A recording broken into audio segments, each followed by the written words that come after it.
Les entretiens des patriotes, bonjour à tous. Marche contre l'antisémitisme, fiasco ou réussite?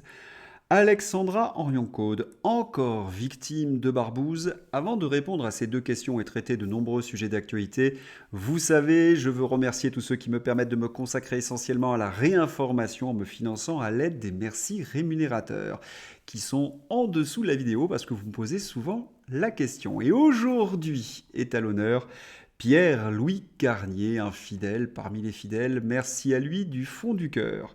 Et puis je tenais à vous remercier pour tous les gentils messages, les pouces levés, la diffusion sur d'autres réseaux sociaux et les abonnements. Vous avez constaté que la réinformation, c'est un sport collectif et un sport de combat. Il est de plus en plus dur parce que la crise approche et c'est ce que je vais vous montrer à travers ce journal. Mais auparavant, on va revenir sur une information que je vous ai présentée dans mon dernier numéro. L'Organisation mondiale de météorologie alerte sur un hiver tumultueux et des températures extrêmes. Et cette alerte date du 8 novembre. L'Organisation mondiale de météorologie fixe la probabilité de la poursuite du phénomène à 90%, El Niño, et prévoit son apogée avec une forte intensité durant cet hiver. El Niño est un phénomène climatique saisonnier qui bouleverse quasiment toute la planète. Il apparaît au printemps avant de s'amplifier tout au long de la saison automnale et culminer avec ses effets dévastateurs, faits de grands froids, de pluies diluviennes, de grosses inondations aux alentours de fin décembre. Donc ce que nous vivons, c'est bien une alerte El Niño. J'entends pourtant d'autres choses sur les plateaux de télévision, je ne sais plus quoi, mais je pense que vous avez la réponse chez vous. Allez, sans transition, il y avait une marche contre l'antisémitisme dimanche soir à Paris. Nous en avons souvent discuté ensemble et regardez cette photographie. Eh bien, j'ai l'impression de reconnaître tous ceux qui ont participé à la déliquescence de notre pays, tous ceux qui sont responsables de l'augmentation massive des actes de délinquance et des actes antisémites. Mais regardez-les! François Hollande, Elisabeth Borne, Fabius, Manuel Valls, Debré, Larcher, Yael Braun-Pivet, Sarkozy. Écoutez, si j'ai une comparaison à faire, cela me rappelle le clip vidéo de Michael Jackson Thriller. On a l'impression de voir le Zombieland de l'UMPS. Et vous avez donc ces gens qui nous ont presque menés à la guerre civile, qui viennent aujourd'hui nous appeler à la fraternité. Mais de qui se moquent-ils? Alors, est-ce qu'on peut pour autant dire que cette marche, et qui était juste, il faut lutter contre l'antisémitisme, était une réussite? Le Figaro n'hésite pas, une marée humaine pour la grande marche contre l'antisémitisme. Marche contre l'antisémitisme, 182 000 manifestants en France, dont 105 000 à Paris. Mais il faut rappeler que les journalistes, même sur les plateaux de BFM TV, affirmaient que s'il n'y avait que 100 000 manifestants à Paris, ce serait un échec. Il fallait atteindre au moins 300 000 manifestants. Parce que nous avons tous en mémoire les manifestations contre le terrorisme, notamment du Bataclan, qui avaient réuni plus de 4 millions de personnes. Non, c'est un véritable échec et de nombreux commentateurs le déplorent absolument. Malgré une forte médiatisation, 40 Français assassinés, encore 9 otages retenus, un record d'actes antisémites, plus de 1200 dans notre pays, eh bien, il n'y a que 182 000 manifestants dans toute la France et 100 000 à Paris. Seulement, on est loin des 4 millions pour Charlie. Un succès donc très relatif et le lyrisme du Figaro, eh bien nous avons l'habitude, c'est un mensonge. Malheureusement, le nombre de participants à la marche contre l'antisémitisme est ridicule. Malgré les politiciens corrompus, les médias aux ordres, les boomers, eh bien ce 12 novembre a révélé l'effondrement de la domination psychologique de cette gauche. Et pour le dire encore plus crûment, on va laisser la parole à Guillaume Bigot. Ces tartuffes marchent contre la chienlit islamiste et antisémite importée par leur idéologie mortifère. Et qui voyons-nous en tête de cortège? Nicolas Sarkozy, multirécidiviste.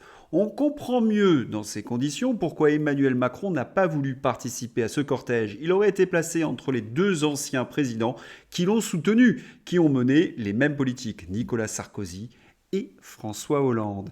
Et puis, je pense également qu'Emmanuel Macron a refusé de participer à cette manifestation car il craignait d'être sifflé, hué et insulté par les Français qu'il aurait croisés. Et oui, lorsqu'on a clivé, monté les Français les uns contre les autres, il est difficile de descendre dans la rue parmi eux.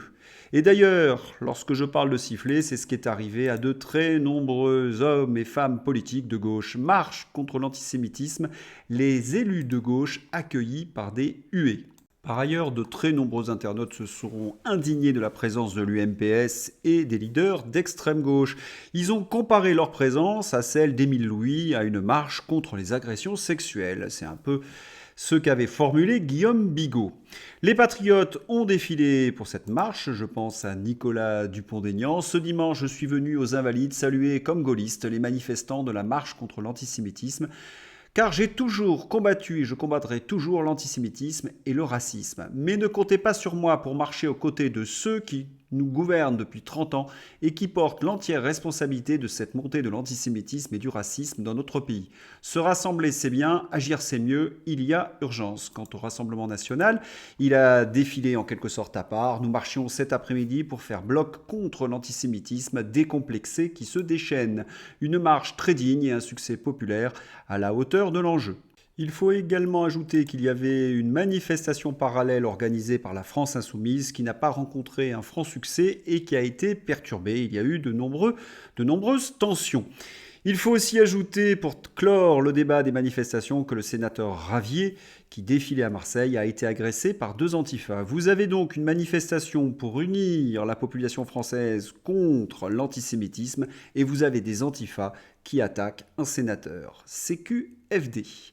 Alors, est-ce qu'Emmanuel Macron va tirer bénéfice de ces manifestations ? Je ne crois pas, j'en ai donné quelques raisons, mais surtout, il apparaît comme quelqu'un qui n'a pas de colonne vertébrale, hein, c'est ce que nous dit Georges Malbruno.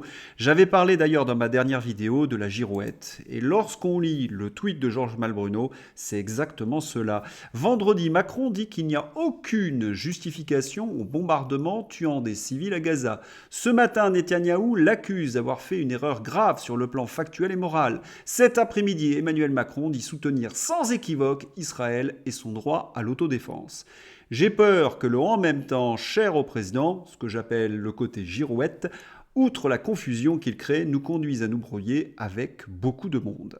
Pour ceux qui ont vu mes précédents numéros, vous savez que ces critiques viennent en particulier du milieu diplomatique. Les changements de direction en effet permanents d'Emmanuel Macron mettent en difficulté nos diplomates, nos chefs d'entreprise, voire les expatriés qui vivent au Moyen et au Proche-Orient. Sans transition, nous allons passer au différend qui a opposé Christine Kelly à Alexandra Henrion-Caude. Mais que s'est-il passé ? Le 4 novembre, Christine Kelly et Mathieu Bock-Côté annonçaient en fanfare « Samedi prochain, 11 novembre, j'aurai le plaisir de me joindre à Christine Kelly et à plusieurs autres dans le cadre des États généraux du journalisme. » Regardez l'affiche, vous voyez en effet la représentation, le spectre du journalisme, si je puis m'exprimer ainsi. Geoffroy Lejeune, Mathieu Bock-Côté, Christophe Barbier, La Villardière, Régis Maillot et Alexandra Henrion-Caude. Alors on pourrait se dire, mais que vient faire Alexandra Henrion-Caude ? Elle n'est pas journaliste. Oui, mais elle a été victime de censure. Christine Kelly voulait présenter Alexandra Henrion-Caude en effet comme victime de la censure du journalisme, alors que son livre, qui est derrière moi, a connu un succès considérable puisqu'il y a eu plus de 160 000 exemplaires vendus. Et puis, patatras, nous apprenons dans la foulée, censure. Si j'ai accepté cette invitation de Christine Kelly, n'étant pas journaliste moi-même, c'était que j'espérais servir de miroir aux terribles déficiences du journalisme. En effet, j'ai été censuré en permanence pendant ces presque 4 années de Covid, hélas. Mais pourquoi Alexandra Henrion-Caude a-t-elle été désinvitée au dernier moment des États généraux du journalisme ? Elle avait été pourtant invitée auparavant sur CNews, elle a même été interrogée par André Berkoff sur Sud Radio.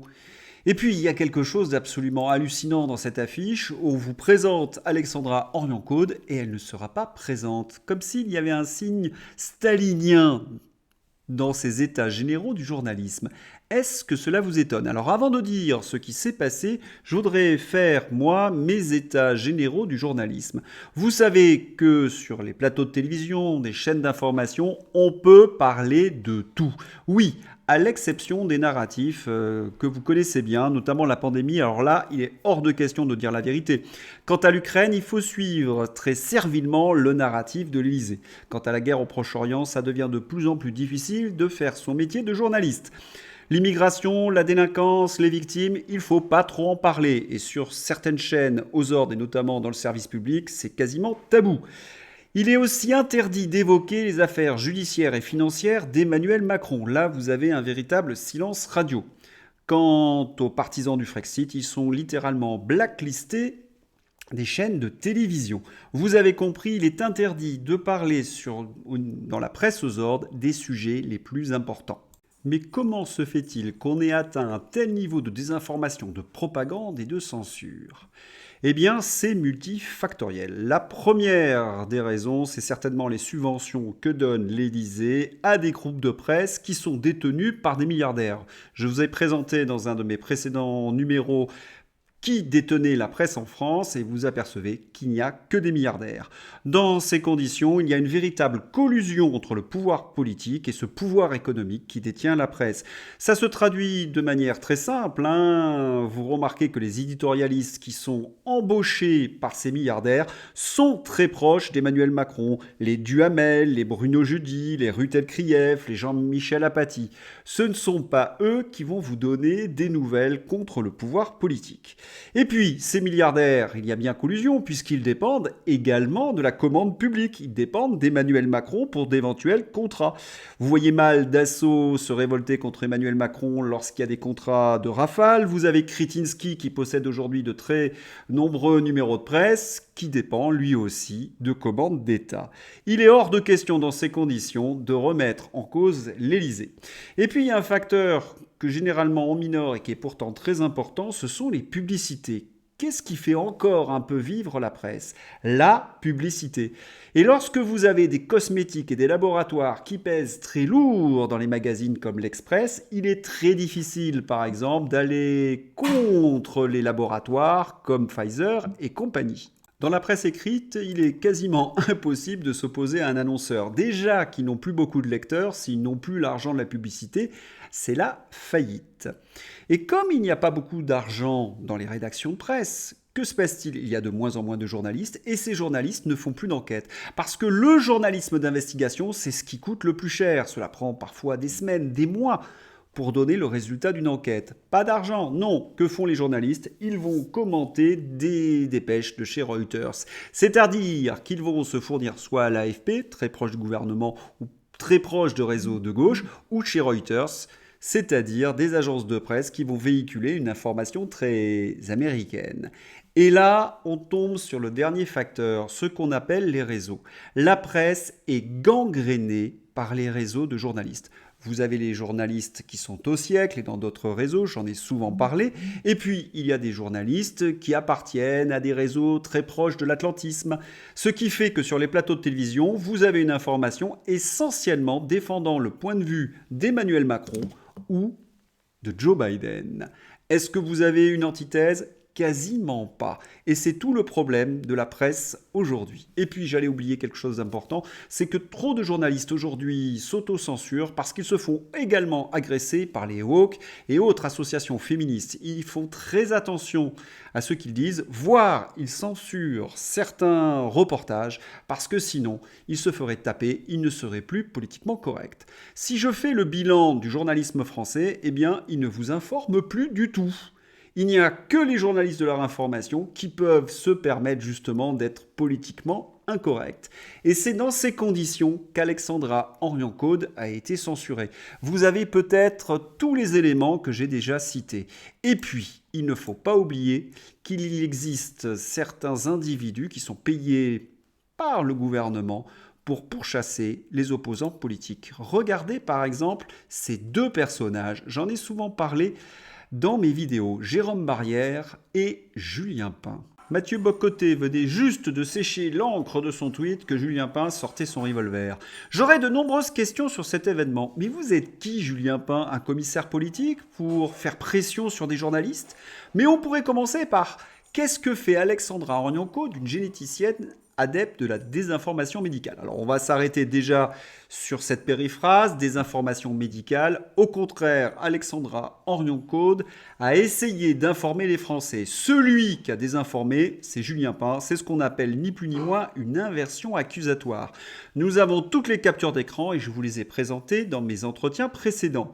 À une table ronde sur journalisme, eh bien j'ai déjà répondu à cette question. Elle est victime des Julien Pin et autres desperados du journalisme français. Alors, on va faire un sort avant de continuer sur la désinformation médicale. Il y a une séquence qui est restée très célèbre où enfin Alexandra Orion-Caude pouvait parler chez Morandini face à un médecin de plateau. Ce médecin de plateau nous explique que le vaccin protège de la transmission. Alexandra Orion-Caude essaie de lui expliquer que c'est faux. Et il cite l'exemple d'Israël, puisque Israël a été le laboratoire du monde. Regardons par exemple les cas journaliers pour l'État d'Israël. Lorsqu'on demande aux spécialistes d'expliquer ces schémas, ils vous disent tous qu'un virus a une courbe naturelle. Cela monte en une courbe en cloche et ça disparaît. Et puis il est remplacé par un nouveau variant. Vous remarquez qu'à partir d'avril 2021, eh bien, l'épidémie se fait sur les anciens variants. Et lorsqu'arrive le Delta, eh bien, c'est la catastrophe en Israël. Vous avez une courbe de contamination comme jamais. Et je ne vous parle même pas d'Omicron parce que là, cela dépasse les 75 000 cas par jour. Cela montre donc que le vaccin ne protégeait pas beaucoup de la transmission, c'est le moins qu'on puisse dire. Et lorsqu'on regarde les courbes de mortalité, cela se passe de commentaires. Autrement dit, dans ses oppositions, Alexandra Orion-Caude avait dit la vérité contre son adversaire chez Morandini. Et que dire donc de ce Julien Pin qui accuse Alexandra Orion-Caude de faire de la désinformation? Eh bien, ce Julien Pin disait sur les réseaux sociaux que le vaccin protégeait de la transmission. Il utilisait les publicités d'Olivier Véran. C'est lui qui désinformait. Quant à Jérôme Barrière, il est la parfaite illustration de ces covidistes qui ont défendu la politique d'Olivier Véran, tous les mensonges d'Emmanuel Macron. Ils ne savent parler que de censure, d'intimidation, pression. Et oui, ils savent très bien que si la vérité s'étalait à la une des journaux, ils devraient peut-être rendre des comptes. Dans ces conditions, on peut imaginer, sans trop s'avancer, que Christophe Barbier n'avait pas envie de rencontrer Alexandra Orion-Caude. Lui qui a défendu également la politique d'Olivier Véran, le pass sanitaire, le pass vaccinal. Il aurait été face à une de ses victimes. Alors le mieux, c'est de faire pression sur Christine Kelly pour qu'elle désinvite Alexandra Orion-Caude. Et la pauvre Christine Kelly a rétropédalé, et j'ai envie de dire de manière assez pitoyable. J'ai invité cette dame, Alexandra Orion-Caude, au débat du 11 novembre. Elle ne m'a pas répondu. Le thème a changé, je lui ai proposé une autre date, mais elle veut s'imposer sur un sujet qui ne lui correspond pas. Elle le fait savoir sur Twitter au lieu de répondre à mes messages.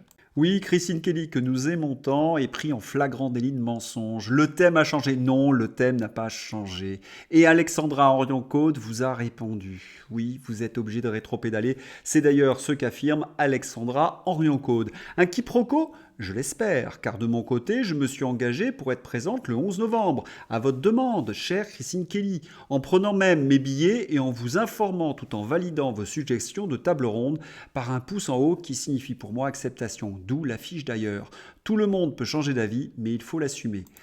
Mais oui, comment Christine Kelly pourrait-elle assumer qu'elle a subi des pressions et qu'elle a été obligée de désinviter Alexandra Orion-Caude alors qu'elle est en train de mener les états généraux du journalisme? C'est une magnifique illustration que les journalistes sont sous tutelle, qu'ils ne peuvent plus dire la vérité. Le mieux, vous le savez, c'est d'aller voir les journalistes de la réinformation. Quant à Alexandra Orion-Caude, elle a décidé de passer à l'offensive. Diffamation. Depuis l'annonce de la sortie, les apprentis sorciers, ma famille et moi sommes l'objet de menaces, diffamations mensongères, incessantes, y compris de 10 alliés à la cause. Je n'avais pas pris le temps jusqu'alors, mais je les attaquerai tous en justice. C'est en effet, ma chère Alexandra, le meilleur moyen pour que cessent toutes ces diffamations, ces harcèlements, ces persécutions. Les faits vous ont donné raison contre ces médecins de plateau. Il est temps, par voie de justice, que les Français le sachent.